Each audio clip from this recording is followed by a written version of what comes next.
face ka, guys, eto nga yung blotting paper. Ang ganda nito, guys. Very hygienic. Tingnan nyo, guys, ha. Meron na siyang kasamang mirror. Ayan.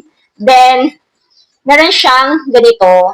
So, very hygienic siya, guys, kasi itatap nyo na lang tong para makuha yung paper. Itatap nyo na lang tong sponge para makuha yung paper. Tapos, kapag oily na yung face mo, iganan-ganyan mo lang para makuha nyo yung mga oil ng face mo. Ayan.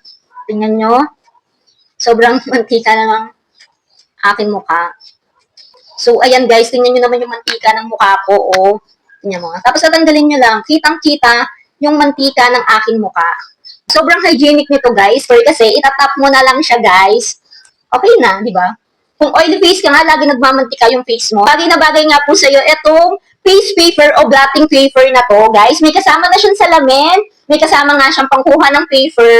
And very affordable lang po ito, guys. 69 pesos lang. Marireceive mo na nga po itong face paper na to na may kasamang salamin at may kasamang ganito. Pwede mo rin po itong i-refill. Nasa 30 plus pesos lang po. So, di ba? Sobrang ganda niya. Sobrang hygienic. Kung katulad kita na oily face or pawisin yung face, bagay na bagay ito sa'yo, guys. So, ayan. Tatanggalin mo lang siya, guys. So, ayan. Kita mo naman yung oil. And then, ibabalik mo lang siya dito.